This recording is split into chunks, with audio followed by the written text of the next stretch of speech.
এরকম চ্যাপা শুটকি ভুনা হলে আমার মনে হয় না যে আর কিছু লাগবে। মানে এইটা দিয়ে আপনি একদম পেট পুরে ভাত খেতে পারবেন।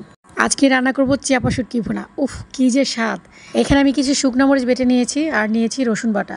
চ্যাপা শুটকিতে কিন্তু প্রচুর রসুন লাগে। এখানে আমি 6 থেকে 7টা চ্যাপা শুটকি নিয়ে বেটে নিয়েছি আর এখানে নিয়েছি পেঁয়াজ বাটা। এই সবকটা উপকরণ কিন্তু আমি সবসময় একসাথে করে বেটে নিই, কিন্তু আজকে আপনাদের সাথে শেয়ার করব আপনাদের দেখার সুবিধার্থে আলাদা আলাদা করে বেটেছি। শুটকি ভুনা কিন্তু তেলের পরিমাণটা একটু বেশি লাগে, তো এখানে আমি কয়েকটা পেঁয়াজ কুচি দিয়ে দিলাম আপাতত, আর সাথে একটু লবণ দিয়ে পেঁয়াজটাকে আমি একদম লাল করে ভেজে নেব। এই যে দেখতেই পাচ্ছেন পেঁয়াজগুলোকে আমি একদম লাল করে ভেজে নিয়েছি, আর এখন দিয়ে দিচ্ছি মরিচ বাটা।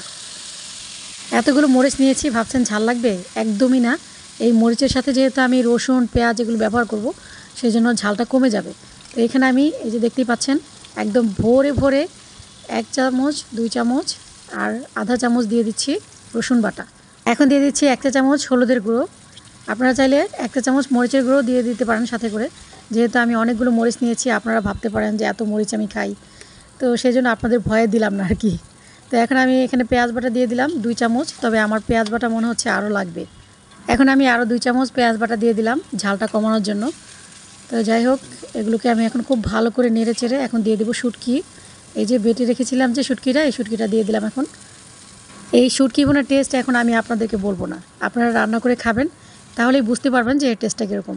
এখানে আমি 1.5 কাপের মতো পানি দিয়ে দিলাম কাঁচা ভাবটা দূর করার জন্য, যেহেতু আগে থেকে আমি একটা উপকরণও সিদ্ধ করে নেই, সেজন্য একটু পানি আমাকে দিতেই হয়েছে। মাঝে মাঝে ঢাকনা খুলে একটু নেড়েচেড়ে দিতে হবে। আর শুটকিতে যদি আপনি কিপটামি করে তেল ব্যবহার করেন, তাহলে কিন্তু শুটকি ভুনার টেস্ট পাবেন না। অবশ্যই তেলের পরিমাণটা একটু বেশি রাখতে হবে। এখন আমি দিয়ে দিচ্ছি কিউব করে কেটে রাখা পেঁয়াজ। অবশ্যই পেঁয়াজের পরিমাণটা একটু বেশি দিতে হবে, যেহেতু এটা শুটকি ভুনা। চ্যাপা শুটকি ভুনাতে রসুনের পরিমাণটা যেমন লাগে, পেঁয়াজের পরিমাণটাও কিন্তু তেমন লাগে।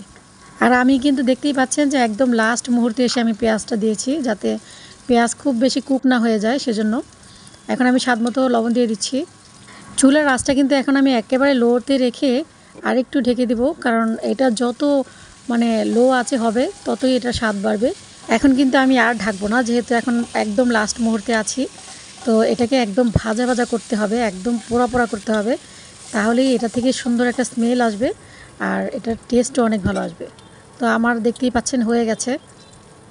আমি অনেকটা করেছি যাতে কয়েকদিন খেতে পারি, কারণ প্রতিদিন তো আর করা যায় না। এই যে দেখেন ফাইনালি আমার হয়ে গেছে, ডান। গরম ভাতের সাথে এরকম চ্যাপা শুটকি ভুনা হলে আমার মনে হয় না যে আর কিছু লাগবে।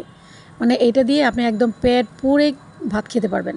তো আমার আজকে চ্যাপা শুটকি ভুনা আপনাদের কাছে কেমন লেগেছে অবশ্যই কমেন্ট করে জানাবেন, আর ভিডিওটি ভালো লাগলে অবশ্যই শেয়ার করে দিবেন সবার মাঝে। সবাই ভালো থাকবেন। আল্লাহ হাফেজ। আসসালামু আলাইকুম।